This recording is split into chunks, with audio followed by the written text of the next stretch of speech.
अरुणाचल प्रदेश के तवांग के नजदीक भारत और चीन के सैनिकों के बीच 9 दिसंबर 2022 को झड़प हुई थी। सूत्रों से मिली जानकारी के मुताबिक दोनों देशों के 30 से ज्यादा सैनिक इस झड़प में घायल हुए हैं। आइए आपको 9 दिसंबर की इस झड़प की दास्तान सुनाते हैं। रिपोर्ट्स के मुताबिक 9 दिसंबर को 300 से ज़्यादा चीनी सैनिक अरुणाचल प्रदेश के तवांग के यंगस्टे में 17,000 फीट की ऊंचाई पर भारतीय सीमा में घुसपैठ करने की कोशिश करने लगे। यहाँ भारतीय पोस्ट को हटाने के लिए चीनी सैनिक कटीले लाठी डंडे और इलेक्ट्रिक बैटन लेकर आए थे। भारतीय सेना ने भी चीनी सैनिकों का मुकाबला करने के लिए पूरी तरह से खुद को मुस्तैद रखा था।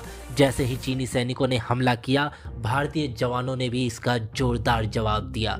उस वक्त भारतीय पोस्ट पर महज 50 सैनिक ही मौजूद थे, लेकिन सभी ने कटीले लाठी डंडों से चीनी सैनिकों को मुंहतोड़ जवाब दिया। इसमें चीन के 19 से ज़्यादा सैनिक बुरी तरह से घायल हो गए।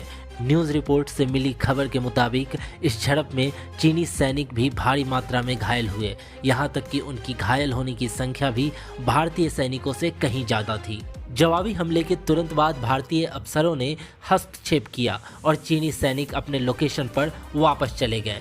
11 दिसंबर को दोनों देशों के लोकल कमांडर ने शांति व्यवस्था बहाल करने के लिए फ्लैग मीटिंग की और घटना को लेकर चर्चा की। दोनों देशों ने सीमा पर शांति व्यवस्था कायम रखने पर सहमति जताई। भारत ने कूटनीतिक तौर पर इस मुद्दे को चीन के सामने उठाया है। फ्लैग मीटिंग का जिक्र आपने कई बार सुना होगा। फ्लैग मीटिंग अंतर्राष्ट्रीय सीमा पर दो देशों के बीच होने वाली एक रूटीन मीटिंग है। हालांकि कई बार यह मीटिंग तब भी होती है जब अंतर्राष्ट्रीय सीमा पर मुस्तैद दो देशों के सैनिकों के बीच क्लैश होता है।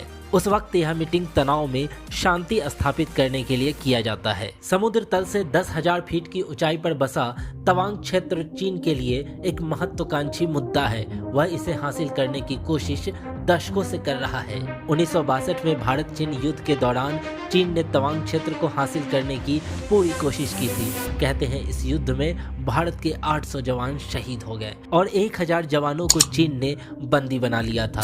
लेकिन इसके बावजूद चीन तवांग को हासिल नहीं कर सका। तिब्बती धर्मगुरु जब पहली बार भारत के शरण में आए तो वह सबसे पहले तवांग ही पहुंचे।